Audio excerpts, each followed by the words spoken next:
હવે ખેતીલાયક જમીનની ખરીદી વખતે અમુક બાબતોનું ધ્યાન રાખવું જોઈએ, જેમાં ટૂંકમાં જે તે જમીન તમે ખરીદી રહ્યા છો ત્યાંનો રસ્તો એટલે કે સીમતળમાં રસ્તાનો ઉલ્લેખ હોવો જોઈએ. ગામતળથી તમારી જમીન લગીનો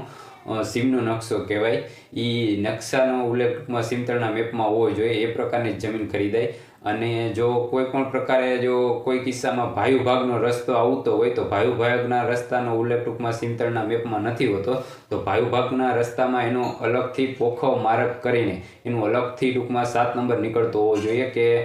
જેટલા ગુઠા એ રસ્તાના થતા હોય એટલા ગુઠાનો 5 ગુઠા 8 ગુઠા કે 10 ગુઠા જે કંઈ ગુઠા થતા હોય એનો અલગથી 7 નંબર નીકળતો હોવો જોઈએ. અને બીજી ઘણી બધી એવી જમીન છે કે જે કબજા ફેરફારવાળી હોય કે પછી એના ક્ષેત્રફળમાં કોઈ વધારે ઓછું બોલતું હોય, એ પ્રકારની જમીનથી પણ દૂર રહેવું જોઈએ. અને બીજી એવી બધી પણ જમીન છે જે કે દિવેલિયું છે, અવેડિયું છે, પટલાઈની જમીન છે, 12 પટની જમીન છે, ગણોતિયાની જમીન છે, 6 પટની જમીન છે, એવી ઘણી બધી જમીન છે. હવે આ બધી જમીન એ પ્રકારની જમીન છે કે જે તે ટૂંકમાં વ્યક્તિને અમુક ચોક્કસ ઉદ્દેશથી એ જમીન એમને ફાળવવામાં આવી હોય, પણ એ દસ્તાવેજી ફેરફાર કરીને આ જમીનનું એમને વેચાણ કરી નાખેલું અથવા જે એ વેચાણ કરવા માગતા હોય, એટલે આ બધી જમીન જે તે આવનાર સમયમાં શ્રી સરકાર થઈ જ જવાની છે. કેમ કે આ બધી જમીનું ઘણી એવી જમીન પડી છે કે જે કોઈ ચોક્કસ હેતુથી જમીન એમને ફાળવવામાં આવી હોય અને એને ટૂંકમાં રોજીરોટી ચલાવવા માટે એ જમીન આપવામાં આવી હોય અને એ જમીન એમને ટૂંકમાં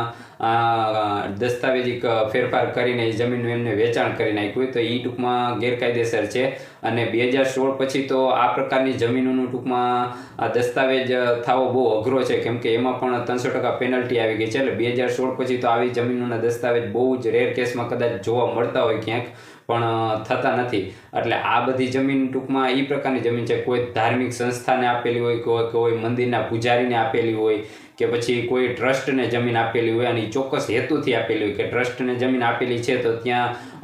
એ જે 30 વીઘા ધારો કે જમીન આપેલી છે તો 30 વીઘામાં એ લોકો શું કરવાના છે, તો કે ભાઈ વૃક્ષારોપણ કરવાના છે અને એ જમીનમાં વૃક્ષોનો ઉછેર કરવાના છે. એટલે આ રીતના કોઈ ચોક્કસ હેતુથી જમીન એમને ફાળવવામાં આવી પછી દસ્તાવેજમાં ટૂંકમાં કોઈ પણ પ્રકારે છેડછાડ કરીને એ જમીન ટૂંકમાં બરાબર વેચી મારતા હોય છે. અને પછી જે દિવેલિયું કહેવાય એ જે તે ટૂંકમાં મંદિરના પૂજારીને આપવામાં આવેલું હોય. હવે જે તે સમયના પૂજારી હોય એમના વારસદારને એમાં નામ ચડાવવા માંડ્યા હોય અને વારસદારના નામ ચડીએ પછી એ લોકો જમીનનું વેચાણ ટૂંકમાં કરી નાખતા હોય, તો એ બધું ટૂંકમાં ગેરકાયદેસર છે. એ જમીનનું ક્યારેય વેચાણ થઈ શકતું નથી અને એ જે તે સમયે એટલે કે આવનાર સમયમાં આવી જે પણ જમીનો છે એ પાછી શ્રી સરકારના નામે જતી રહેવાની છે. એટલે આ બધી જે નાની બાબતો છે એને તમારે જમીન ખરીદતા વખતે ધ્યાન રાખવી જોઈએ, જેથી કરીને તમે ખોટી જગ્યાએ તમે જમીનમાં ફસાવ નહીં અને તમારા રૂપિયા પણ